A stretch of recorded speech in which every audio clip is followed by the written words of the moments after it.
পরাস্ত এবং ব্যাপারটা শেষ হয়ে গেছে, কোনো ধরনের রিভিউ আর নিতে চাননি। হানান ভাই, জাস্ট একটা কোয়েশ্চেন, সেটা পারভেজ একটু আগে যেমনটা বলছিলেন যে সবার পকেটে রুমাল, ভেজা বলে বোলিং করার যে জায়গাটা, অভ্যস্ততার একটা জায়গা তৈরি হয়। মোহাম্মদ শামির একটা ইন্টারভিউ করছিলাম 2023 বিশ্বকাপের আগে, যে তার ফার্ম হাউসে তিনি বলকে বালতিতে ভিজিয়ে তারপর সেখানে বোলিং করার চেষ্টা করতেন ভিউ ফ্যাক্টরকে কাজে লাগানোর জন্য। এই জায়গাটায় বাংলাদেশের ডোমেস্টিক ক্রিকেটে তো কখনোই আসলে আমরা সেই সুযোগ পাই না, সেই লাক্সারিটা লাইফ প্লেয়ারদের অভ্যস্ততাটা গড়ে ওঠার জন্য। কে বললো আপনাকে? এটা প্রায় করা হয়। ইভেন আমি যখন বিপিএল টিমের সঙ্গে কাজ করেছি, আমি যখন কোচ ছিলাম, ইভেন আমি ম্যানেজার ছিলাম সিলেট সিস্টার্স, রাজশাহী রয়্যালস, সেই জায়গায় আমরা এই কাজটা করেছি। কিন্তু এইভাবে মোহাম্মদ সামির মতো করে হয়তো জিনিসটা ভাইরাল হয়নি। ইন্ডিভিজুয়াল না, টিমে আমরা এই ধরনের কাজ করে থাকি। আপনি ইন্ডিভিজুয়াল এই টিমগুলোর সঙ্গে যখন কথা বলবেন, প্লেয়ারদের সঙ্গে কথা বলবেন, আপনি জানবেন যে এরাও করে থাকে। তো জিনিসটা হয় কি, মানুষের কাছে কতটুকু পৌঁছায়, প্রতিটা দলে এটা করে। এবং এটা আজকে নতুন না, এটা কিন্তু অনেক আগে থেকেই করা হয়। যাই হোক, বোলিং এসেছেন কুশদিন অ্যাগেইন। সো এটা কিন্তু আসলে ওইভাবে আপনি হয়তো জানেন না, বা যারা টিমের সঙ্গে থাকে এবং টিম প্রিপারেশনের পার্ট হিসেবে কিন্তু এই ধরনের কাজ করা হয়। মোহাম্মদ সামি হয়তো ওয়ার্ল্ড কাপের আগে তারটা সবাইকে জানিয়ে দিয়েছেন, অন্যান্য টিমগুলোর কাছ থেকে হয়তো সেভাবে আমরা একটা জানি না। সেক্ষেত্রে আমাকে একটা ধন্যবাদ আপনি দিতেই পারেন পয়েন্টটা ওঠানোর জন্য। এক্ষেত্রে অনেকে জানতে পারলেন বিষয়টা হান্নান সরকারের কাছ থেকে। সুইপ শট, বল চলে গেছে ডিপ স্কোয়ার লেগ অঞ্চলে, 2টি বারের জন্য প্রান্ত পরিবর্তন, এবং সেই 2 রানের সুবাদে রান সংখ্যাটা 78। খুলনা টাইগার এই ওভার থেকে 2টা রান কনসিড করেছেন, তবে সেক্ষেত্রে তৃতীয় আম্পায়ারের শরণাপন্ন হয়েছেন। সেক্ষেত্রে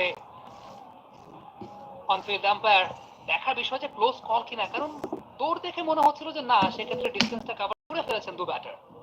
ফিল্ডারও যার যার অবস্থায় আছেন, বোলারও নিজে প্রস্তুত পরের বলটি করার জন্য। খানিকটা ক্যাজুয়ালি ছিল অবশ্য মেহেদী হাসান মিরাজ, ব্যাটটা অবশ্য ট্র্যাক করেননি, ঠিক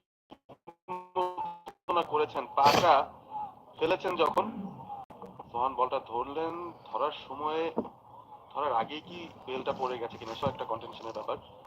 মেহেদী হাসান মিরাজ বল ওয়াচিং এ ছিলেন, পেন্ডিং, তবে নট আউটের সিদ্ধান্ত আসার কথা।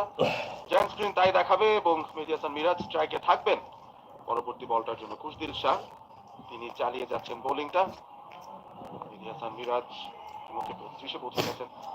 এখনো পর্যন্ত এই বিপিএল এ যে কটা নক খেলেছেন, এটাই সবচেয়ে ভালো মনে হচ্ছে সোফার। শুরু থেকে রান পেয়েছেন, এবারে ঝুঁকিপূর্ণ শট, বিপদ হতে হতে হয়নি। টার্নের এগেইনস্ট একটা শট খেলতে চেয়েছিলেন, অনেক দূরের টেনে সেই শটটা খেললেন। ঠিক একটা কার্বন কপি শট দেখলাম গাজনফারের এগেইনস্টে। গাজনফারের এগেইনস্টে মেহেদী হাসান মিরাজ খুব রিসেন্টলি একটা ওয়ানডে ম্যাচে এভাবে আউট হয়েছিলেন।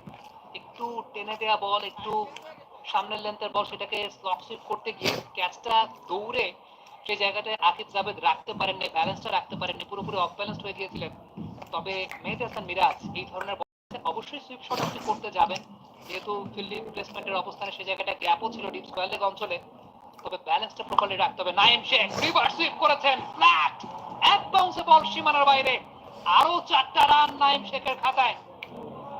83 পৌঁছে গেছে খুলনা টাইগার্স। হ্যালো, যে পেসে আসলে বোলিং করছেন, সেই পেসটা অনেকটাই মাত্র এক্সপেক্টেড। এবং থ্যাংক ইউ সো মাচ লাইভে যারা জয়েন করেছেন, প্লিজ লাইভটা সবাই লাইক করে দিন। ডিপ থার্ডম্যানটা ফাঁকা আছে, নাইম শেখ কিন্তু পারফেক্ট লেন্থ পেয়েছেন শটটা খেলার জন্য, পারফেক্ট পেস পেয়েছেন এবং অনেক সময় পেয়ে শটটাকে এক্সিকিউট করেছেন। চ্যালেঞ্জের মুখে খুশদিল শাহ অ্যাকাউন্ট খুঁজছেন, তারা স্ক্রিনে দেওয়া হোয়াটসঅ্যাপ নাম্বারে যোগ করুন। মিলবিট দেশ এবং বিদেশ থেকে আপনারা যারা বাজি খেলার জন্য অ্যাকাউন্ট খুঁজছেন, তারা স্ক্রিনে দেওয়া হোয়াটসঅ্যাপ নাম্বারে যোগাযোগ করুন। মিলবিট দেশ এবং বিদেশ থেকে আপনারা যারা বাজি খেলার জন্য অ্যাকাউন্ট খুঁজছেন, তারা স্ক্রিনে দেওয়া হোয়াটসঅ্যাপ নাম্বারে যোগাযোগ করুন। খুশদিল শাহ আবারও কিন্তু দেখা গেল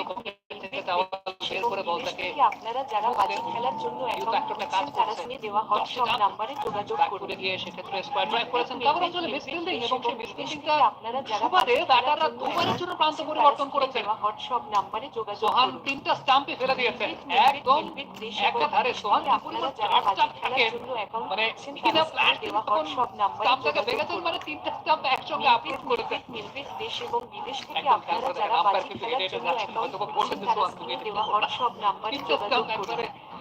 মিলবিট যাই হোক, দর্শকের খেলা শেষ, এবং 86 বিদেশ উইকেটে থেকে আপনারা যারা বাজি খেলার জন্য অ্যাকাউন্ট এটা আমার মজা। খুঁজছেন, তারা স্ক্রিনে দেওয়া হোয়াটসঅ্যাপ নাম্বারে যোগাযোগ করুন। কালুর খান আমার চায়ের সাথে চা খেতে ভালো লাগে না। এবং বিদেশ কালুর থেকে খান আপনারা যারা বাজি খেলার যেকোনো জন্য মোড়ে অ্যাকাউন্ট এক খুঁজছেন, মোট তারা ডাল। স্ক্রিনে দেওয়া হোয়াটসঅ্যাপ নাম্বারে যোগাযোগ করুন।